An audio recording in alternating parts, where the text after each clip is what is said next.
మన ప్రభువైన యేసుక్రీస్తు నామములో మీకు అందరికీ వందనాలు సమర్పిస్తున్నాను. ఈరోజు అత్యంత ప్రాముఖ్యమైనటువంటి ఒక విషయాన్ని మనం పరిశీలన చేయబోతాం. ప్రపంచం మొత్తం అపార్థం చేసుకొని నరకానికి సిద్ధమవుతున్నటువంటి ఒక పరిస్థితిని నేను ఈరోజు మీ ముందు ఉంచబోతున్నాను. ఎంతమంది అర్థం చేసుకోగలిగితే అంతమందికి అది మంచిది. కొన్ని సంవత్సరాల కాలం పాటు నేను ఈ సంగతిని మీ ముందు ఉంచాలని అనుకున్నాను. సమయం దొరక్క నేను వదిలిపెట్టేశాను. ఇవాళ ఈ విషయాన్ని నేను మీ ముందు ఉంచుతున్నందుకు మీరెవ్వరూ కూడా సరే అనాలోచనగా వినకుండా ఆలోచనాత్మకంగాను లేఖన భాగాలు ఏమి తెలియచేశాయో వాటిని ఎలా అర్థం చేసుకోవాలో గుర్తించాల్సిందిగా ప్రేమతో మనం చేస్తూ ఉన్నాను. మత్తయి సువార్త 24వ అధ్యాయంలో కొన్ని విషయాలను ఇవాళ మనం పరిశీలన చేయబోతాం. ఏదండి? మత్తయి సువార్త 24వ అధ్యాయంలో కొన్ని విషయాలు మత్తయి సువార్త 24వ అధ్యాయంలో కొన్ని విషయాలు.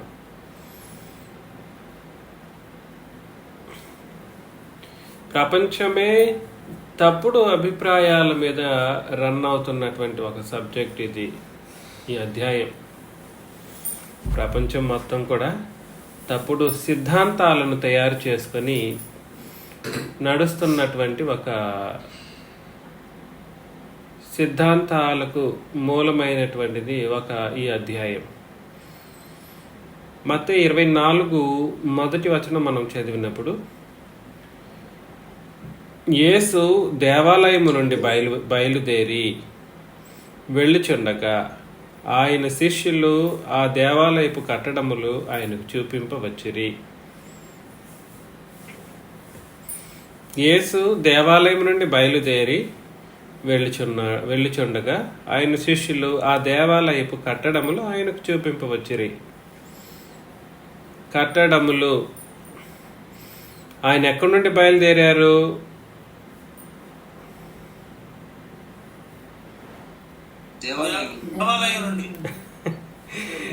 ఆయన బయలుదేరింది దేవాలయం నుండి. దేవాలయం నుండి బయలుదేరిన వ్యక్తికి దేవాలయపు కట్టడంలో చూపించాల్సినటువంటి అవసరం ఉంటుందంటారా? ఆయన వెళుతూ ఉన్నప్పుడే, దేవాలయంలోనికి ప్రవేశిస్తూ ఉన్నప్పుడే ఆ దేవాలయంలోని విషయాలను యేసు ప్రభు అసలు ఆ దేవాలయపు కట్టడానికి అన్ని విధాలుగా అసలు దాని యొక్క పుట్టు పూర్వోత్తరాలు కానీ దానికి సంబంధించినటువంటి ప్రతి చరిత్ర, ప్రతి అణువు యేసు ప్రభువుకి తెలుసా తెలీదా? తెలుసు. అయితే శిష్యులు ఏమనుకున్నారంటే, ఈయనకి దేవాలయ కట్టడాలు ఎట్లున్నాయో చూపించాలి అని వాళ్ళు వచ్చారు. అందుకు ఆయన, మీరు ఇవన్నీ చూచుచున్నారు కదా, రాతి మీద రాయి ఒకటైనను ఇక్కడ నిలిచి ఉండకుండా పడద్రోయబడినని మీతో నిశ్చయముగా చెప్పుచున్నానని వారితో అనెను అని అన్నాడనమాట. రాతి మీద రాయి ఒకటి అయినను ఇక్కడ నిలిచి ఉండకుండా పడద్రోయబడినని మీతో నిశ్చయముగా చెప్పుచున్నానని వారితో అనెను. చూడండి,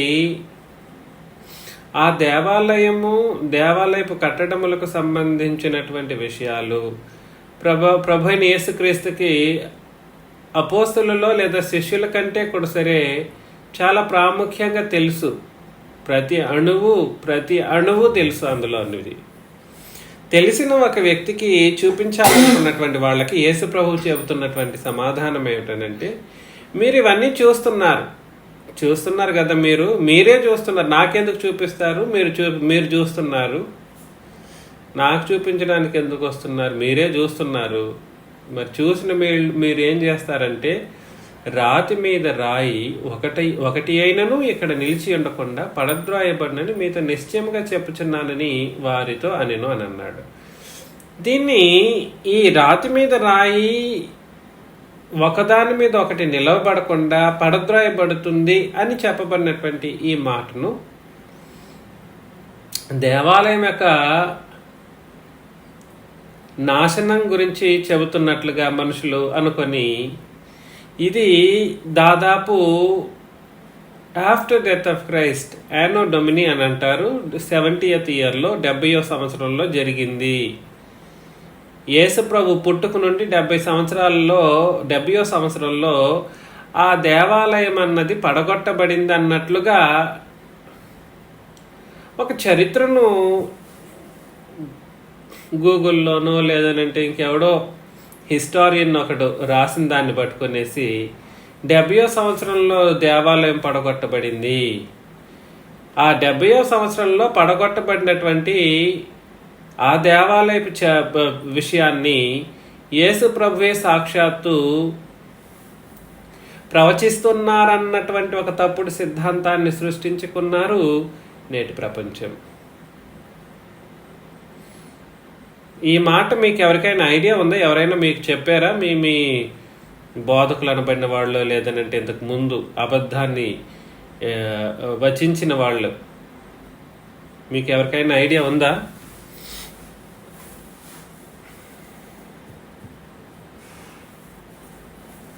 లేదా? 70వ సంవత్సరంలో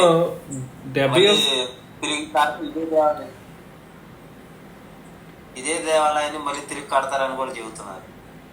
పడిపోయిన దేవాలయాన్ని మళ్ళీ తిరిగి కడతారు క్రీస్తు రాకడ వచ్చినప్పుడు. అది కట్టబడిన తర్వాత క్రీస్తు లేదు, ఇంతవరకే చెప్తే చాలు, ఇంతవరకే చాలండి. రాతి మీద రాయి ఒకటి అయినను ఇక్కడ నిలిచి ఉండకుండా పడద్రోయబడును అనేటువంటి ఈ మాటను ప్రవచనంగా తీసుకొని యేసుప్రభు చెప్పినప్పుడు ఆ మాట ప్రవచనంగా తీసుకొని ఈ ప్రవచనం ఆ భౌతికమైనటువంటి దేవాలయపు యొక్క కూల్చివేత గురించినటువంటి విషయం గురించి మాట్లాడుతుంది అన్నట్లుగా, అది 70వ సంవత్సరంలో క్రీస్తు శకం 70వ సంవత్సరంలో జరిగింది అన్నట్లుగా చరిత్రకారులు సృష్టించి మాట్లాడిన మాటలతో, లేదా సృష్టించో లేదా నిజమో వాస్తవమే అవి కూడా అయి ఉండొచ్చేమో, కానీ యేసు ప్రభు చెబుతున్నటువంటి ఈ మాటలు భౌతికంగా ఆలోచన చేయటానికి లేదన్న సత్యాన్ని నేటికి ఏ ఒక్క నరుడు గుర్తించలేని స్థితిలోకి దిగజారిపోవటం. యేసు ప్రభు మాట్లాడుతున్న మాటలు భౌతికమైనటువంటి మాటలుగా తీసుకొని అది ఆత్మ సంబంధమైనటువంటి మాటలుగా కాదన్నటువంటి విషయాన్ని రుద్దుతూ లేనిపోని సిద్ధాంతాలను సృష్టించుకున్నారు. కాబట్టి ఇక్కడ రాతి మీద రాయి ఒకటేనను ఇక్కడ నిలిచి ఉండకుండా పడద్రోయబడినని మీతో నిశ్చయముగా చెప్పుచున్నానని వారితో అని అన్నప్పుడే ఇక్కడ ఎవరితో మాట్లాడుతున్నారు అని అంటే ఆయన శిష్యులు. మాట్లాడుతున్న వ్యక్తి ఎవరు?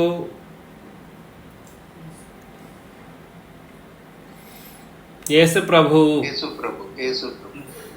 వింటున్న వ్యక్తులు ఎవరనంటే శిష్యులు, మాట్లాడుతున్న వ్యక్తి అంటే యేసు ప్రభు.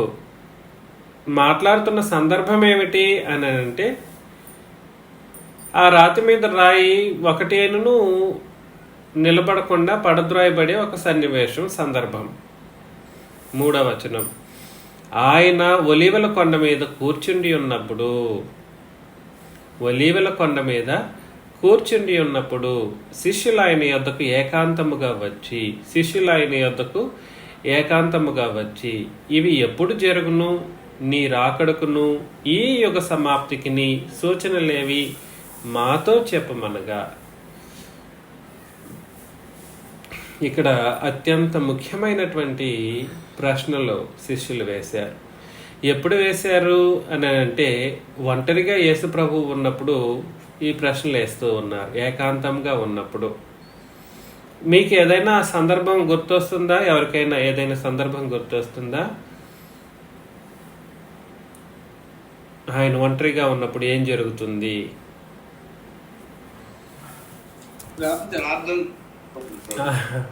ఓకే, ఆయన ఒంటరిగా ఉన్నప్పుడు ప్రార్థన చేస్తారు. తర్వాత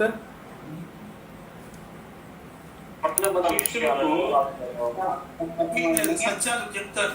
కరెక్ట్, నరేంద్ర చెప్పాడు. ఏంటండి మరేదాస్ గారు? ఏంటండి? ఉపమానాల భావములను వివరిస్తారు. కరెక్ట్.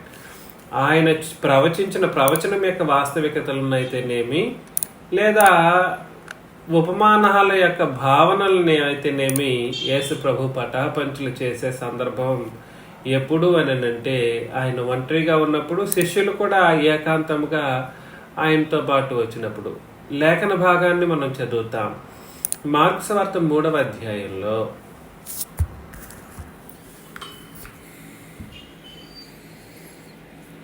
మార్క్స్ వార్త 3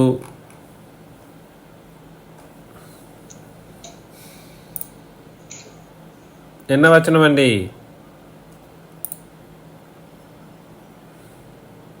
44.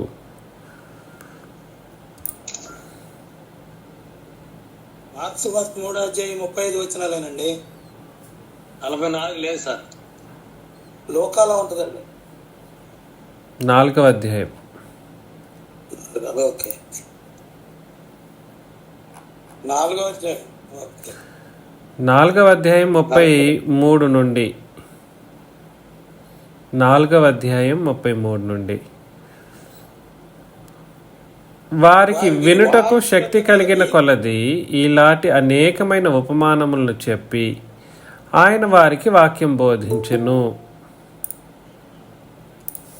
ఉపమానము లేక వారికి బోధింపలేదు, కానీ ఒంటరిగా ఉన్నప్పుడు తన శిష్యులకు అన్నిటినీ విశదపరచును. ఒంటరిగా ఉన్నప్పుడు తన శిష్యులకు అన్నిటినీ విశదపరచును అని అన్నాడు. అంటే అర్థం ఏమిటి? ఒంటరిగా ఉన్నప్పుడు ఆయన చేసేది ఏమిటి?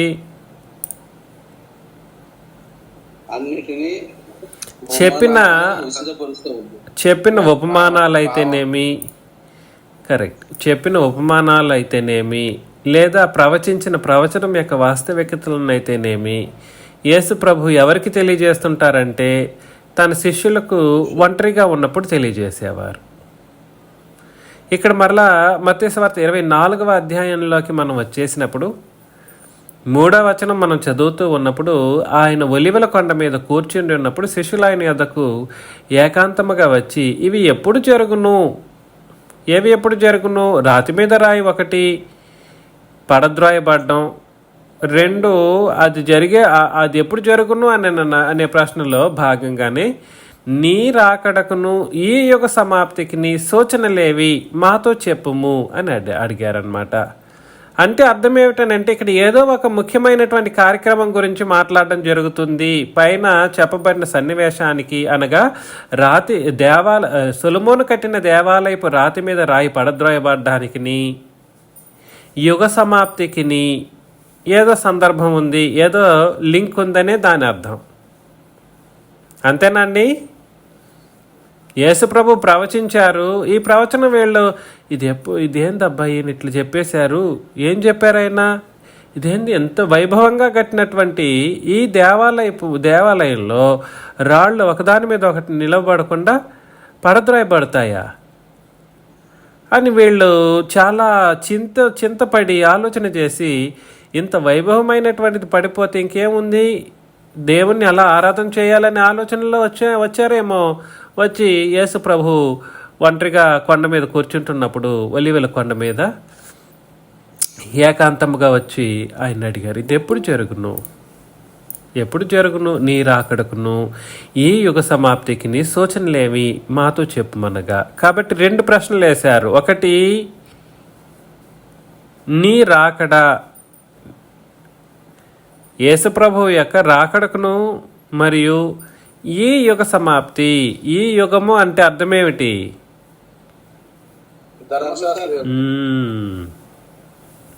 ఇక్కడే ఆన్సర్ మనకు దొరికిపోతుంది. నీ రాకడకును ఈ యుగ సమాప్తికి నీ సూచనలేవి మాతో చెప్పమనగా. అంటే అర్థం ఏమిటనంటే ఈ రాతి మీద రాయి పడద్రాయబడ్డం అనే ఒక మాట అది భౌతికంగా ఆలోచన చేయటానికి లేదన్నది ఇక్కడ అర్థమైపోగలదు. ఎందుకనంటే ఆ రాతి మీద రాయి దేవాలయం కూలద్రోసేటువంటి ఒక కార్యక్రమం ఎప్పుడైతే జరుగుతుందో అప్పుడే ఇంకోటి కూడా జరిగిపోతుంది. అదేమిటనంటే ఈ యుగము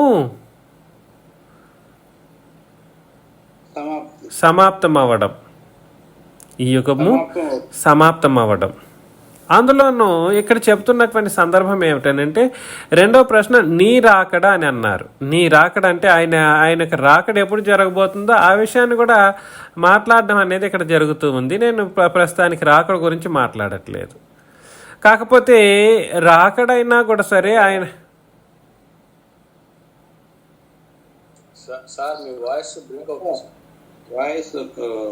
బ్లింక్ అవుతుంది. వాయిస్ చాలా క్లియర్గానే ఉంది, నెట్వర్క్ కూడా బాగానే ఉంది. ఇప్పుడు లేదు, ఇంత ముందు నుంచి లేదు, ఇప్పుడు బాగానే ఉంది. కాబట్టి ఇప్పుడు అలా వస్తుంది. ఏకాంతముగా వచ్చినప్పుడు వీళ్ళు వేసిన ప్రశ్నలు అవి. ముందుగా వాళ్ళు ఏమనుకున్నారంటే కట్టడంలో ఆయనకు చూపించి వచ్చారు, వాస్తవానికి ఆయన ఉన్నది దేవాలయం నుండే బయలుదేరారు యేసు ప్రభు. మత్తయి సువార్త 24వ అధ్యాయంలో పాత నిబంధన అయినా క్రొత్త నిబంధన అయినా అది ఆత్మ సంబంధమైనటువంటి విధి విధానాలను కలిగి ఉంటుందన్న కనీస అవగాహన. Bible is a spiritual book of God. Bible అన్నది లేదా పరిశుద్ధ గ్రంథం అన్నది దేవుని యొక్క ఆత్మ సంబంధమైనటువంటి పుస్తకం. అది పాత నిబంధన వాళ్ళకి, పాత నిబంధనలో వాళ్ళకి, ఆ మనుషులకు అనగా ఇశ్రాయేలీలకు అది ఆత్మ సంబంధమైనటువంటి ప్రత్యేకమైన ఆత్మానుసారంగా బ్రతకవలసినటువంటి పుస్తకం. అది ఏనాడు కూడా సరే ఆ విధంగా ఆలోచింప చేయలేకపోయింది ఆ మానవ జాతి కూడా సరే. ఇశ్రాయేలీలు అనగా 12 గోత్రికులు ఆ పాత నిబంధనను ఆత్మానుసారంగా ఏనాడు తీసుకోలేదు. ఈరోజు క్రొత్త నిబంధన కూడా సరే మన మధ్యలో ఆత్మానుసారంగానే ఆలోచన చేయవలసినటువంటి పరిస్థితులు ఉన్నప్పుడు ఈ నిబంధనను కూడా సరే ఆత్మానుసారంగా కాకుండా భౌతికంగా ఆలోచన చేసి ఈ ఆత్మ సంబంధమైనటువంటి దాన్ని శరీర సంబంధమైన దాన్ని ముడివేసి ఆలోచన చేసేటువంటి పరిస్థితుల్లో ఇక్కడ యేసు దేవాలయం నుండి బయలుదేరినప్పుడు ఆయన కట్టడలను చూశారు, అన్నీ అక్కడ ప్రార్థన చేయటమో ఉపదేశం చేయటమో చేశారు, అన్ని కార్యక్రమాలు జరిగించారు. కాకపోతే అది మొత్తం కూడా సరే ఆత్మానుసారంగానే యేసు ప్రభు జరిగిస్తున్నారన్నటువంటి సత్యాన్ని మనం అందరం గుర్తించాలి. అక్కడ చెబుతున్నటువంటి రాతి మీద రాయి పడద్రోయబడడం అనేటువంటి ఒక మాట కూడా సరే 70వ సంవత్సరంలో జరిగింది కాదు, మరి ఎన్నో సంవత్సరంలో జరిగి ఉండాల్సిన అవసరం ఉంది.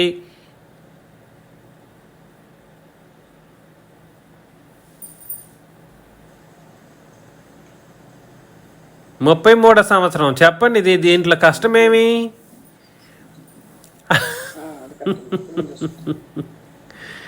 కష్టం ఎందుకు మీకు?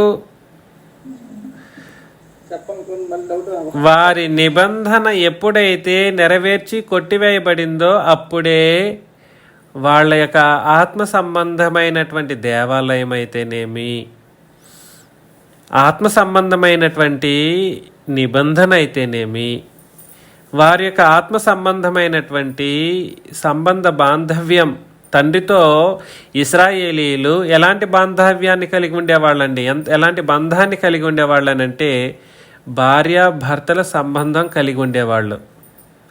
తండ్రిని దేవుడు వాళ్ళకి పెనిమిటి హస్బెండ్గా ఉండేవారు. వాళ్ళేమో ఆ స్త్రీ ఏమో ఏం స్త్రీ అది ఆ స్త్రీ ఇశ్రాయేలు రాజ్యం అనేది ఒక స్త్రీగా పోల్చబడింది. ఎవరితో పెళ్లి చేసుకున్న స్త్రీ అది? యెహోవా అన్నటువంటి పాత నిబంధన దేవునితో, యెహోవా అని చెప్పబడిన పాత నిబంధన దేవునితో వాళ్ళు పెళ్లి చేసుకున్నటువంటి స్త్రీగా ఇశ్రాయేల్ రాజ్యాన్ని పిలువబడ్డం అన్నది మనం గుర్తించాల్సినటువంటి పరిస్థితి ఉంది. రోమాపత్రిక 7వ అధ్యాయం 4వ వచనం ఒకసారి మనం చదివినప్పుడు, ఇప్పుడు చదవండి. రోమాపత్రిక 7:4 మనం చదివితే,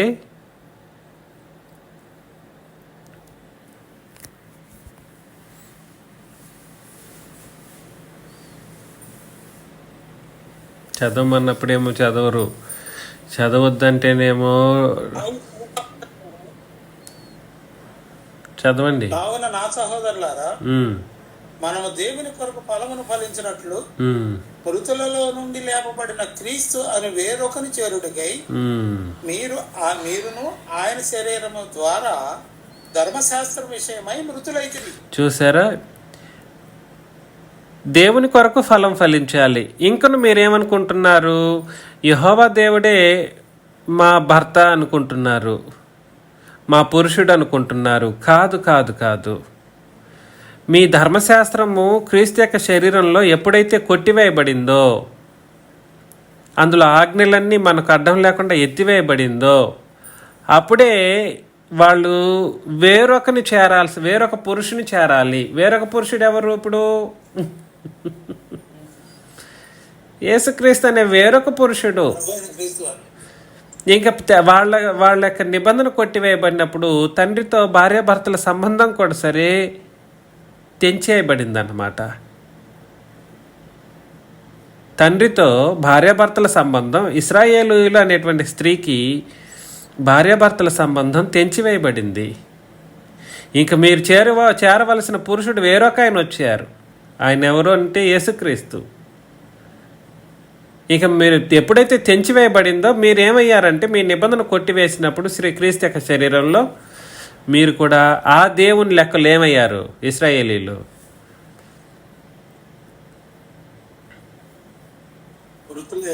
మృతులైతిరి, చనిపోయారు.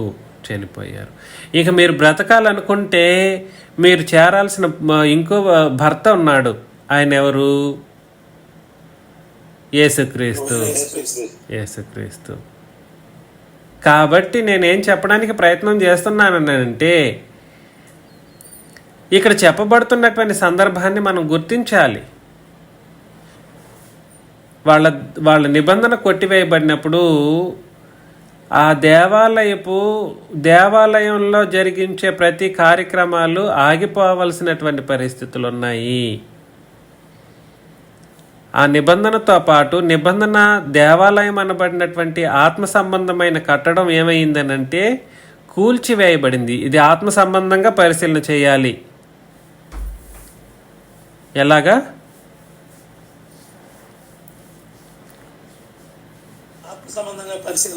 ఆత్మ సంబంధమైనటువంటి పరిశీలన. ఆ విషయాన్ని యేసుప్రభు చెబుతూ ఉంటే వీళ్ళకేమో బహుచింత అయిపోయింది. అదేంటి, వైభవంగా కట్టబడిన ఈ కట్టడం ఎందుకు కొట్టివేయబడుతుంది అన్నట్లుగా. కాబట్టి ఈ కట్టడం కొట్టివేయబడడం లేదా పడద్రోయబడడం అనేటువంటిది 70వ సంవత్సరంలో జరగలేదు. మరి ఎప్పుడు జరిగింది?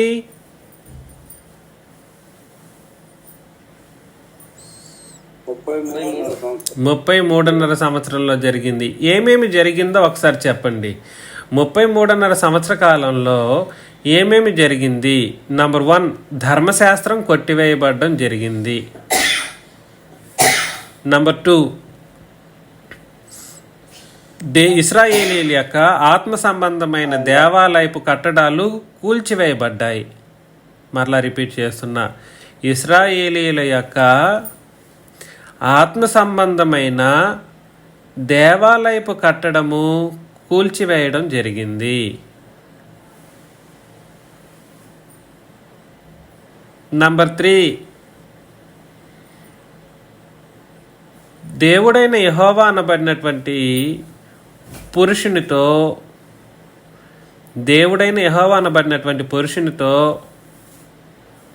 ఇశ్రాయేలు రాజ్యము అనబడిన స్త్రీకి, ఇశ్రాయేలు రాజ్యం అని చెప్పబడిన స్త్రీకి ఉన్న భార్యాభర్తల సంబంధం తెంచివేయబడింది.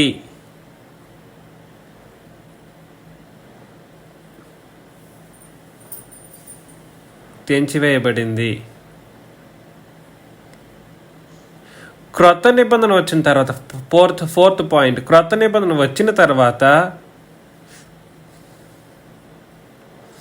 ఇశ్రాయేలీలు తండ్రి అయిన దేవుని లెక్కలో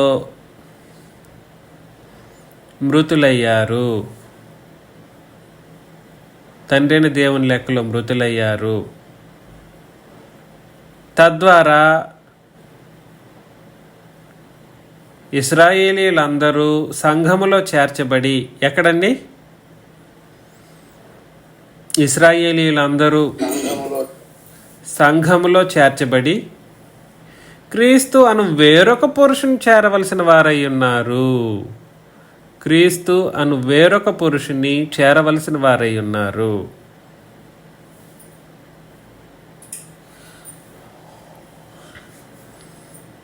అప్పుడు ఏం జరుగుతుందనంటే, ఇవన్నీ జరిగినప్పుడే దాదాపు 2,500 సంవత్సరాలు 2,500 సంవత్సరాల కాలం యొక్క సమాప్తం ముగించబడుతుంది. అంటే ఒక యుగం అనేది యుగ సమాప్తి జరుగుతుందన్నమాట. అది ఎన్ని సంవత్సరాలు? అది కూడా 2,500 సంవత్సరాలే. 2,500 సంవత్సరాలు.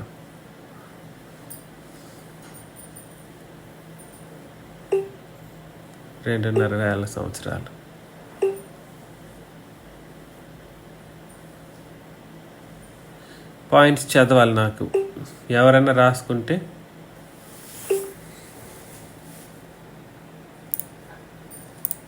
ధర్మశాస్త్ర విషయమై మృతులయ్యారు సార్. హలో, చదవండి. ధర్మశాస్త్రం కొట్టువేయబడింది, దేవాలయం కొట్టువేయబడింది. ఇశ్రాయేల్ రాజ్యం స్త్రీతో సంబంధం, తండ్రితో, యెహోవాతో సంబంధం లేదు. కొత్త నిబంధన వచ్చిన తర్వాత తండ్రి అయిన దేవుడు ఇశ్రాయేలుకి కుమారులుగా వాళ్ళు ఉన్నారు.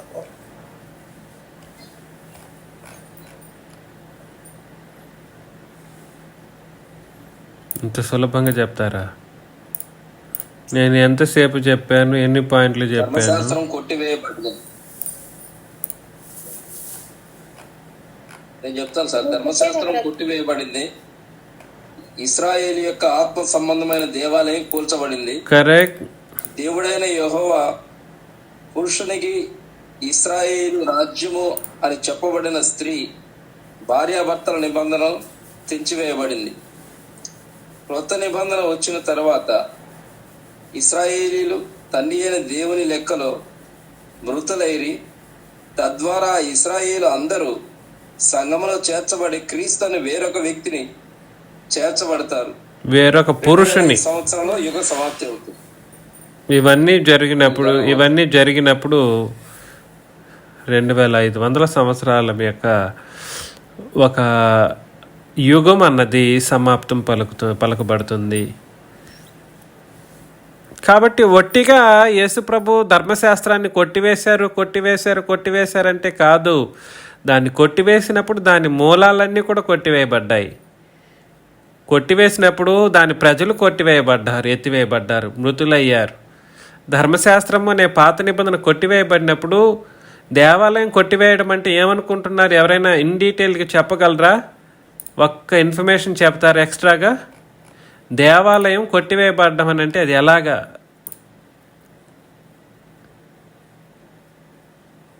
ఆయన శరీరాన్ని ఈ దేవాలయం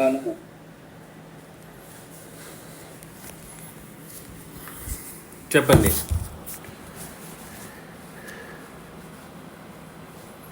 దేవాలయం కొట్టివేయబడ్డం అంటే అర్థం ఏమిటి?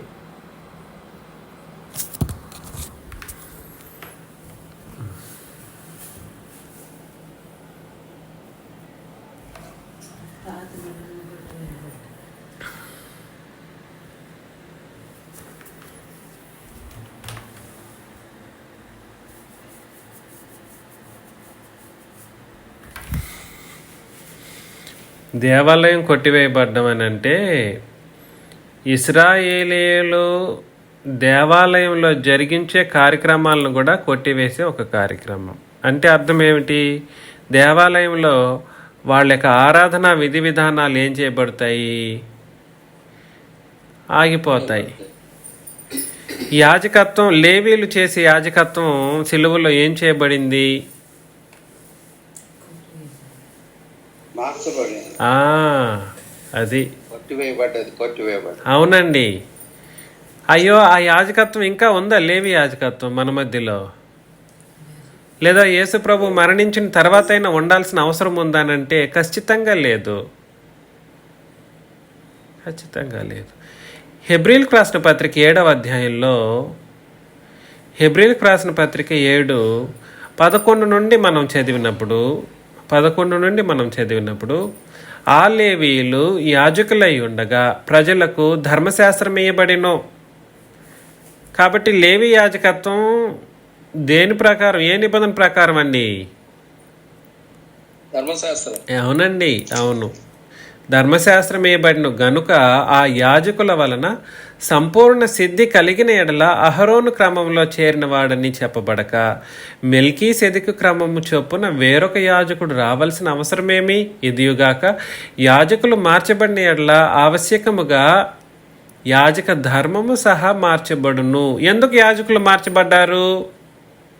ధర్మశాస్త్రం కొట్టివేయబడింది, ధర్మశాస్త్రమే లేదు, వాళ్ళకున్న ప్రమాణమే లేకపోతే ఇంక యాజకులు ఎక్కడుంటారు? యాజకత్వం ఎక్కడుంటుంది? దీన్నే ఏమన్నాడంటే దేవాలయం యొక్క కూల్చివేత అని అన్నాడు. దేవాలయం కూల్చివేయబడ్డం అని అంటే అందులో ప్రతి సంగతి కూడా సరే ఎత్తివేయబడుతుంది. దేవాలయానికి సంబంధించినటువంటి ప్రతి ఆత్మ సంబంధమైన కార్యాలు లేదా భౌతిక సంబంధమైన కార్యాలు ఇక మీదట చెల్లుబాటులో ఉండదు అన్న విషయాన్ని యేసు ప్రభు చెబుతున్నారన్న సత్యాన్ని గుర్తించాలి. దీన్ని గుర్తించిన వాడు ఇప్పుడు ప్రతి ఒక్కడూ కూడా సరే, కనీసం క్రీస్తు సంఘం అని చెప్పుకుంటున్న వాళ్ళలో పేరు పొందిన వాళ్ళమనుకున్న వాళ్ళైనా కూడా సరే, ఇంత దారుణంగా హెబ్రీ పత్రిక 10వ అధ్యాయంలో 24వ వచనానికి దీన్ని ముడిపెట్టి ఏం చేశారంటే దేవాలయం అనంట 70వ సంవత్సరంలో కొట్టివేయబడిందనంటే, పడద్రోయబడిందంట. అసలు ఇవన్నీ ఎక్కడా లేని మాటలండి. ఒక మాట గుర్తుపెట్టుకోండి, యేసు ప్రభువు చెప్పిన ప్రవచనాలు, మరలా రిపీట్ చేస్తున్నాను, యేసు ప్రభువు చెప్పిన ప్రవచనాలు మత్తయి, మార్కు, లూకా, యోహాను సువార్తలలో ఉన్నటువంటి సందర్భాన్ని బట్టే చెప్పబడి ఉన్నప్పుడు దాన్ని ఎక్కడా కూడా సరే అపోస్తలులు రిపీట్ చేయలేదు. ఏం చెప్పాను చెప్పండి, దయచేసి చెప్పండి ఈ మాటను.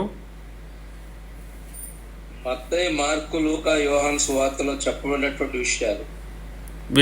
ప్రవచనాలను వివరించినట్లు తెలియజేయలేదు. ప్రవచనాలను యేసు ప్రభువు చెప్పిన ప్రవచనాలు మత్తయి, మార్కు, లూకా, యోహాను సువార్తల్లో యేసు ప్రభువు చెప్పిన ప్రవచనాలను నెరవేర్చినట్లుగా లేదా నెరవేర్చబోయేటట్లుగా అపోస్తలులు ఏనాడు రిపీట్ చేయలేదు.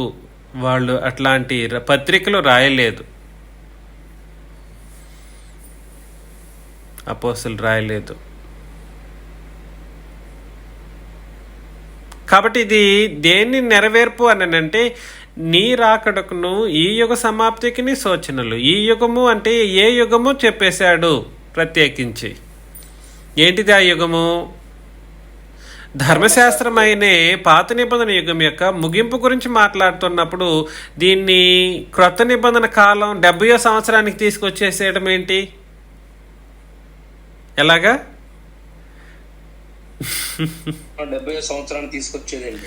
33.5 సంవత్సరంలోనే క్రొత్త నిబంధన ప్రారంభమైపోయింది. సోదరా సోదరులారా, మీరందరూ కనీసం గుర్తించండి, have some presence of mind. కొంచెం ఆలోచించి మాట్లాడాలి ఎవరైనా మాట్లాడినప్పుడు. ఈ సిద్ధాంతాలకు మనం చెవి ఒగ్గడానికి వీలే లేదు. కాబట్టి నేనేం చెప్పడానికి ప్రయత్నం చేస్తున్నానంటే యేసు ప్రభు చెబుతున్న దేవాలయము అది ఆత్మ సంబంధమైనటువంటి దేవాలయం. దాంట్లో రాతి మీద రాయి అని అంటే అందులో జరిగించే ఏ కార్యక్రమం ఇక మీదట ఏం చేయబడదు, అది యాజకత్వ క్రమమే కావచ్చు, ఆ యూదా రాజరికమే కావచ్చు, యోధా రాజరికమే కావచ్చు, లేవి యాజకత్వ క్రమమే కావచ్చు, ఇతరత్ర ఏదైనా కూడా సరే కార్యక్రమాలు ఇక మీదట ఆ దేవాలయంలో జరగబోదు అనే విషయాన్ని యేసుప్రభు చెబుతున్నారు. అది జరుగుతున్నప్పుడు ఏమేమి జరిగిపోతుందంటే యుగం కూడా సమాప్తం చేయబడుతుందనంట. ధర్మశాస్త్ర యుగం కూడా సమాప్తం చేయబడుతుందనంటే ఇంకనూ కూడా సరే యేసు ప్రభు చెప్పిన ఆ మాటలను బట్టి చాలామంది మత్తయి, మార్కు, లూకా, యోహాను సువార్తలను క్రొత్త నిబంధనలో చేర్చాడంటేనే ఎంత బాధాకరమైనటువంటి పరిస్థితి మీరు గుర్తించాలి. మరలా ఈ యుగం అంటే ఏ యుగమో కూడా తెలుసుకోలేని మానవ జాతి మత్తయి, మార్కు, లూకా, యోహాను సువార్తలు యేసు ప్రభు క్రొత్త నిబంధన బోధించారు అంటాడు. అసలు ఏమైనా జ్ఞానయుక్తంగా మాట్లాడేటువంటి విధానాల్లో ఉన్నాయా అని అంటే ఖచ్చితంగా లేదు. ఎవడో ఏదో గొర్రెగా మాట్లాడాడు, ఆ గొర్రెని వెంబడించే ఈ గుడ్డి గొర్రెలు నరకానికి వెళ్ళిపోయి పడతాయి. గుడ్డి అవసరం లేదు, గొర్రెలు అంటేనే చాలు. ఇంకా గొర్రెలు ఒక గొర్రె ఒక సైడ్ వెళ్ళింది అనుకోండి, గుడ్డితనం లేని గొర్రెలు కూడా మొదట వెళ్ళిన గొర్రె గుడ్డి గొర్రె, వెనకాల వెళ్ళేవి మాత్రం ఏం గొర్రెలు ఇవి మంచిగా కళ్ళు కనిపించే గొర్రెలే. కానీ గుడ్డి గొర్రె వెళ్ళింది కాబట్టి ఆ గొర్రెనే పాటిస్తున్నాయి. అన్ని గొర్రెలు వెళ్ళి ఎక్కడ పడతాయి?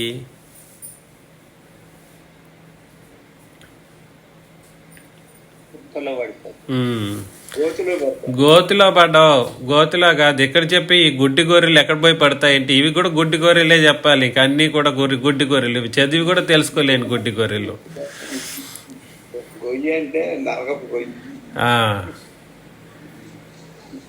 ఇక మీరు కూడా ఒక ప్రవచనం చెప్తున్నారు మరియదాస్ గారు.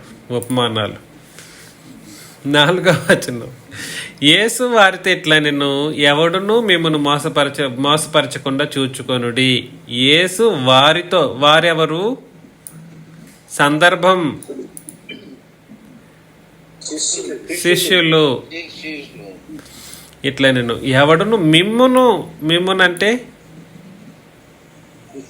శిష్యుల్నే మోసపరచకుండా చూచుకొనుడి. అక్కడ పట్టి చూడాలి, పట్టి కాదు, అక్కడ ఉన్నది చదివితే చాలు. కానీ ఉన్నటువంటి ఈ దుస్థితుల వలన నేను పట్టి చదువుతున్నట్లుగా మీకు అర్థమవుతుంది. కానీ నేను పట్టి చదవట్లేదు, ఉన్నదాన్ని చెప్తున్నాను అంతే. వారితో, సంఘంతోనా? అప్పుడు సంఘం ఉందా? దేవుడు తన స్వరక్తం ఇచ్చి సంపాదించిన తన సంఘం అన్నప్పుడు, క్రీస్టియస్ అనే దేవుడు స్వరక్తం ఇచ్చినప్పుడే సంఘం అనేది సంపాదించబడింది. స్వరక్తానికి ముందు సంఘం లేదురా బాబుల్లారా అని అంటే మరలా మత్తయి, మార్కు, లూకా, యోహాను సువార్తలు సంఘానికి ఉపదేశించటం.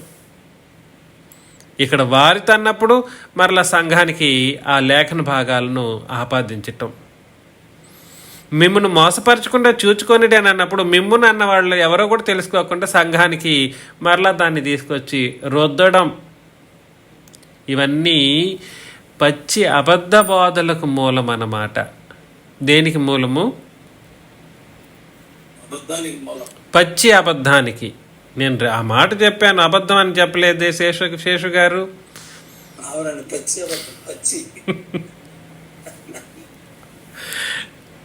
5, అనేకులు నా పేరట వచ్చి నేనే క్రీస్తునని చెప్పి పలువురిని మోసపరిచెదరు. అనేకులు నా పేరట వచ్చి నేనే క్రీస్తునని చెప్పి పలువురిని మోసపరుస్తారు. అప్పుడు ఆయన ఇక్కడ ఇది మాత్రం ఎక్కడ ఏ విషయం గురించి మాట్లాడుతున్నాడని అర్థం? ఈయన లేనప్పుడు నా పేరట వస్తారు కొంతమంది, నేనే క్రీస్తునని చెప్పి పలువురిని మోసపరిచెదరు. మరియు మీరు అంటే అపోస్తలులు యుద్ధములను గూర్చియు యుద్ధ సమాచారములను గూర్చి వినబోదురు. మీరు కలవరపడకుండా చూచుకొనుడి, ఇవి జరగవలసినవి కానీ అంతము వెంటనే రాదు అని అన్నాడు. అంటే అర్థం ఏమిటనంటే ఇవన్నీ కూడా సరే యేసు ప్రభు వీళ్ళతో మాట్లాడుతున్నప్పుడు కూడా ప్రవచనాత్మకంగానే మాట్లాడుతున్నారు. అపోస్తలులతో మాట్లాడుతున్నప్పుడు కూడా ప్రవచనాత్మకంగానే మాట్లాడుతున్నారు. ఎందుకు ప్రవచనాత్మకంగా మాట్లాడుతున్నారు మనం ఆలోచన చేస్తాం. కాకపోతే అపోస్తలులు యుద్ధములను గూర్చి యుద్ధ సమాచారములను గూర్చి విన్న దాఖలాలు ఉన్నాయా? ఎవరైనా సమాధానం చెబుతారా?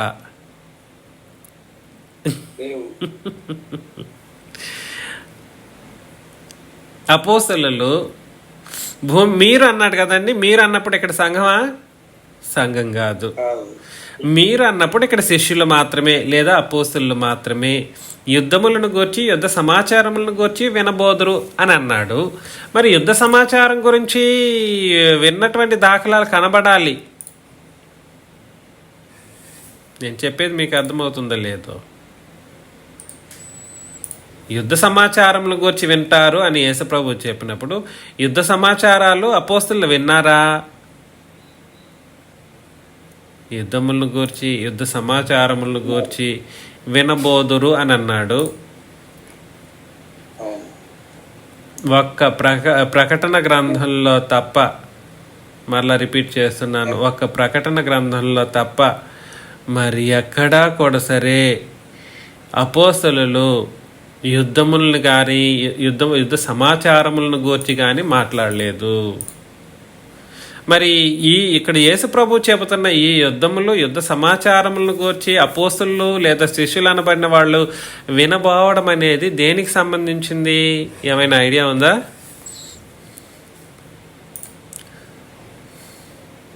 శిరశ్ఛేదనం చేయబడిన వారై అని అన్నాడు. అంటే ఇప్పుడైనా గుర్తుకు రావాలి. శిరశ్ఛేదనం చేయబడిన వారై. అపోస్తలులు ఎప్పుడు శిరశ్ఛేదనం చేయబడతారు?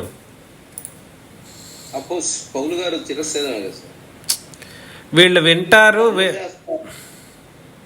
వింటారు. విన్నారా? అప్పుడు విన్నారు కదా సార్. మరి అపోస్తలులు ఎక్కడ విన్నారు? పౌలు గారు చనిపోయిన సంగతి పేతురు గారు కూడా వీళ్ళున్నప్పుడే జరిగింది. చనిపోవడం గురించి నేను మాట్లాడట్లేదు. యుద్ధములను గూర్చి యుద్ధ సమాచారములను గూర్చి మీరు వింటారని యేసుప్రభు చెప్పినటువంటి మాటను, యుద్ధాలు ఎవరెవరికి జరిగాయో ఎవరెవరి మధ్యలో జరిగాయో అపోస్తలులు విన్న దాఖలాలు ఎక్కడున్నాయి అని అడిగాను. నా ప్రశ్న అది.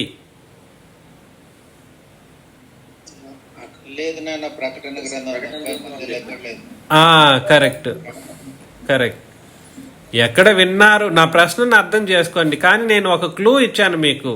క్లూ ఏమిటనంటే శిరశ్ఛేదనం వీళ్ళు చేయబడతారంట. ఎవరు? అపోస్తలులు.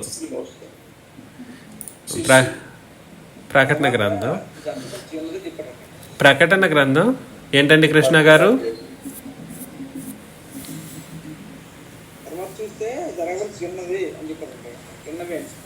20వ అధ్యాయం. ప్రకటన గ్రంథం 20వ అధ్యాయం. మ్యూట్లో పెట్టండి అందరూ.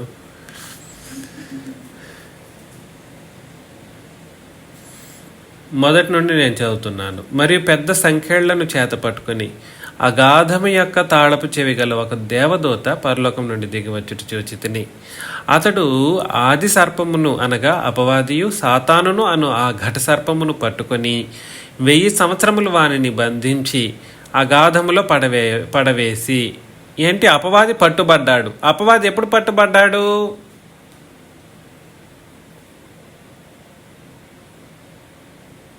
అపవాది ఎప్పుడు పట్టుబడ్డాడు? మర్చిపోతున్నారు. ప్రకటన గ్రంథం 12వ అధ్యాయాన్ని చదువుతున్నప్పుడు ఆ స్త్రీ కననై ఉన్నప్పుడు కన్న తర్వాత శిశువును అది మృంగివేయాలని లేదా ఆ ఘటసర్పం మింగివేయాలని ప్లాన్ చేసినప్పుడు మింగివేయలేని పరిస్థితిలో ఉన్నప్పుడు ఆ తర్వాత ఆ శిశువు అయిపోవడం, పరలోకమందు అనబడినటువంటి దేవుని పాత నిబంధన రాజ్యం అనే దేవుని రాజ్యంలో యుద్ధం జరగడం, ఎవరెవరికి మిఖాయేలును అతని దూతలను యుద్ధం చేయాలని ఉన్నప్పటికీ అప్పటికే యుద్ధం జరిగిపోవటం, యుద్ధం జరిగిపోయిన తర్వాత యేసుక్రీస్తు రక్తాన్ని చిందించడం అనేటువంటి కార్యక్రమాలు మనం చదువుతాం. యుద్ధం ఎవరెవరికి జరిగింది? మధ్యలో మిఖాయేలుకు అతని దూతలకి, అపవాదికి అతని దూతలకి జరగలేదు.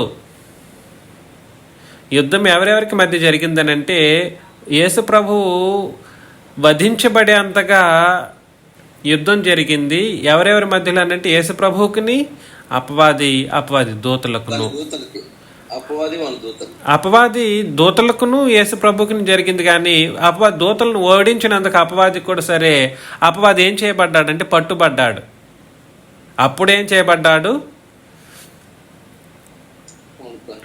నుంచి కాళ్ళ కింద, సంఘంలో ఉన్న కాళ్ళ కింద తొక్కించి. అప్పుడు కాదు, అన్ని ముందుకు వెళ్ళిపోతారు.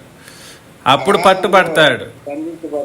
ఆ అపవాది పట్టుబడడం అనేది సిలువలో యేసుప్రభు ఆయన మరణించినప్పుడు ధర్మశాస్త్రం కొట్టివేసినప్పుడే అపవాది యొక్క పట్టుబడడం కూడా జరిగింది. అర్థమవుతుంది కదండి నేను చెప్పేది. అపవాది ఎప్పుడు పట్టుబడ్డాడంటే ధర్మశాస్త్రం కొట్టివేసినప్పుడు అపవాది కూడా సరే ఇంక పట్టు లేకుండా పోయింది.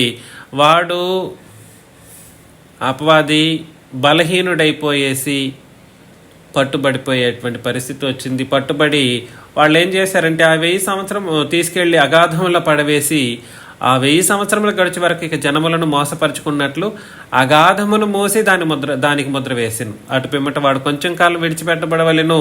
అంతటి సింహాసనములను చూచి తిని వాటి మీద ఆసీనులైన వారికి విమర్శ చేయుటకు అధికారం ఇవ్వబడి, మరియు క్రూర మృగమునకైనను దాని ప్రతిమకైనను నమస్కారము చేయ తమ నొసళ్ల యందు గాని చేతుల యందు గాని దాని ముద్ర వేయించుకొని వారిని యేసు విషయమై తామిచ్చిన సాక్ష్యం నిమిత్తమును దేవుని వాక్యము నిమిత్తమున శిరచ్ఛేదనం చేయబడిన వారి ఆత్మలను చూచి తిని.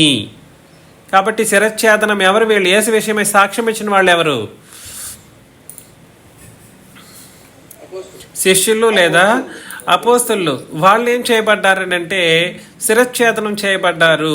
శిరచ్ఛేదనం చేయబడి వాళ్ళు వారి ఆత్మలు కనబడుతున్నాయంట.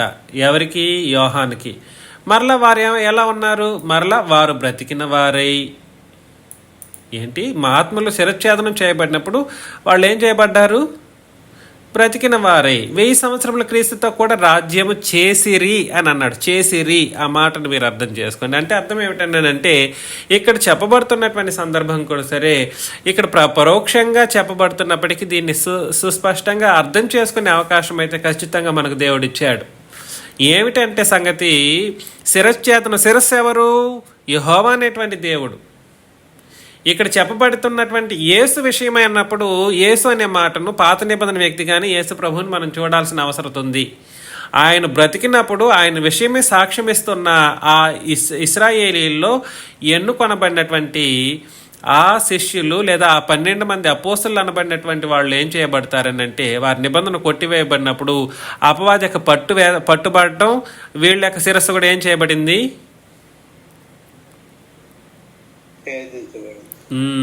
అందుకని ఈ విషయాన్ని బట్టి యేసు ప్రభు అక్కడ ఏమన్నారంటే మత్తయి సువార్త 24వ అధ్యాయంలో, మీరు యుద్ధములను గూర్చియు యుద్ధ సమాచారములను గూర్చియు వినబోదురు అని అన్నాడు. అంటే అర్థం ఏమిటనంటే ఇక్కడ చెప్పబడుతున్నటువంటి యుద్ధమైనా కూడా సరే భౌతికమైనటువంటి యుద్ధం గురించి కాదు మాట్లాడుతున్నది. మరి ఏ యుద్ధం గురించి మాట్లాడడం జరుగుతుంది? ధర్మశాస్త్రం యొక్క చివరి కాలంలో, ముగింపు కాలంలో, సమాప్తం పలికేటప్పుడు జరుగుతున్నటువంటి ఆత్మ సంబంధమైనటువంటి యుద్ధం, దాన్ని మీరు వింటారు అని అన్నాడు అన్నమాట యేసు ప్రభు. ఈ యుద్ధం యేసు ప్రభువుని చంపేటువంటి ఒక పరిస్థితుల్లో ఎవరు వస్తారు? అపవాది యొక్క దూతలు వస్తారు. అపవాది డైరెక్ట్గా రాడు. అపవాది యేసు ప్రభు విషయంలో కూడా డైరెక్ట్గా రాలేదు యుద్ధానికి. అపవాది దూతలు వచ్చి, దుష్టులు వచ్చి ఆయన్ని చంపినప్పుడు, యేసు ప్రభువుని చంపినప్పుడు ఏం జరిగిందనంటే, ఆ నిబంధనను కొట్టివేయడం ద్వారా వాళ్ళు చంపివేయబడ్డం ఆత్మ సంబంధంగా, ఇవన్నీ కూడా భౌతికంగా కాదు. అందుకని అనాలోచనగా ఈ మాటలను మీరు వింటే మీకు ఎక్కదు అని చెప్పాను. యుద్ధ సమాచారములను గురించి మీరు వింటారు లేదా వినబోదురు, మీరు మాత్రం కలవరపడకుండు. ఎందుకంటే మీరు ఏం చేయబడతారు? మరలా బ్రతికిన వారై అని అన్నాడు చూడండి. మీరు కలవరపడకుండు అని అన్నాడు అనమాట. మీరు మరలా బ్రతుకుతారు. ఎందుకంటే మీ ద్వారానే క్రొత్త నిబంధన అనేది సర్వప్రపంచంలోకి ఉపదేశించబడబోతుంది అన్నటువంటి విషయాన్ని గురించి యేసు ప్రభు మాట్లాడడం మనం అర్థం చేసుకోవాలి. ఇవి జరగవలసి ఉన్నవి కానీ అంతము వెంటనే రాదు అని అన్నాడు అన్నమాట. ఇవి జరగవలసినవి ఉన్నవి కానీ అంతము వెంటనే రాదు. ఇవన్నీ యుద్ధాలన్నీ జరుగుతూ రావాలి, ఇమ్మీడియట్గా జరిగిపోదు, ఒక్క క్షణంలో జరగదు, కొన్ని గంటల పాటు జరగవచ్చు అనే ఒక విషయం గురించి మాట్లాడడం జరుగుతుంది. జనము మీదికి జనము, రాజ్యం మీదికి రాజ్యం లేచును అని అన్నాడు. జనం మీదికి జనం, రాజ్యం మీదికి రాజ్యం లేస్తారు. అక్కడక్కడ కరువులు, భూకంపములను కలుగును. ఇవన్నీ వేదనలకు ప్రారంభం. ఈ కరువు, భూకంపములు చివరి యుగంలో జరుగుతుంది అనగా క్రొత్త నిబంధన యుగంలో లేదా మనం బ్రతుకుతున్నటువంటి ఈ యుగంలో ఈ కరువులు, భూకంపములు వస్తున్నాయంటే ఇంక యేసు ప్రభు వచ్చేస్తున్నారు అనడానికి, లేదా ఈ యుగం అంతమైపోతుంది అనడానికి అయినటువంటి తప్పుడు సిద్ధాంతాలను మరలా సృష్టించుకునింది ఈ ప్రపంచం. కానీ ఇక్కడ చెప్పబడుతున్నటువంటిది వాళ్ళు అనుకుంటున్నటువంటి కరువులు, భూకంపాల గురించి కాదు ఇక్కడ మాట్లాడుతున్నది. ధర్మశాస్త్రం యొక్క ముగింపు కాలంలో ఎలాంటి పరిస్థితులు ఏర్పడతాయో వాటిని గురించి మాట్లాడడం మనం అర్థం చేసుకోవాల్సినటువంటి పరిస్థితులు ఉన్నాయి. ఎందుకనంటే కరువులు, భూకంపాలకు సంబంధించినటువంటి విషయాలను కూడా సరే అపోస్తులు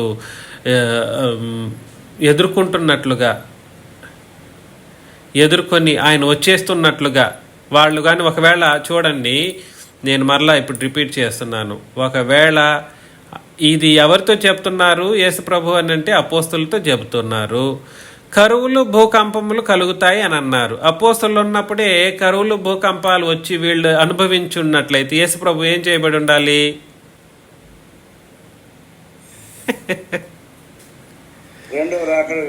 అయిపోయి ఉండాలి. అప్పుడే 100వ సంవత్సరంలోనే అయిపోయి ఉండాలి. అంటే బుర్ర పెట్టట్లేదని దీని అర్థం. ఏం పెట్టట్లేదు?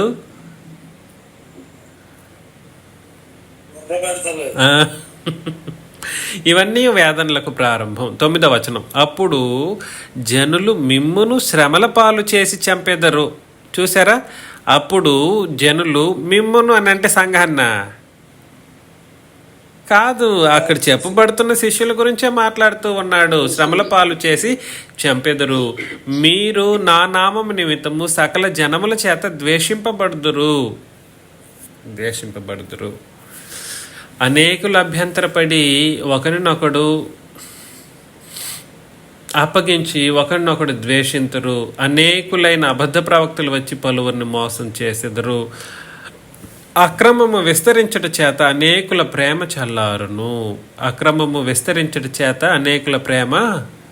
చల్లారును. అంతము వరకు సహించిన వాడేవాడో వాడే రక్షింపబడును అని అన్నాడు అనమాట. కాబట్టి అంతం వరకు సహింపబడు వాడెవడో అని ఎవరి గురించి మాట్లాడారు యేసుక్రీస్తు? ధర్మశాస్త్ర యుగంలో ఆ ధర్మశాస్త్రం అంతం వరకు ఆ ధర్మశాస్త్రం చెప్పినటువంటి వాటిని బట్టి సహించిన వాడు మాత్రమే ఏం చేయబడతాడు? రక్షింపబడతాడు. అందులో లక్కీయెస్ట్ పర్సన్ ఎవరనంటే సిలువ పైన ఒక దొంగ అన్నమాట. The luckiest, the most luckiest.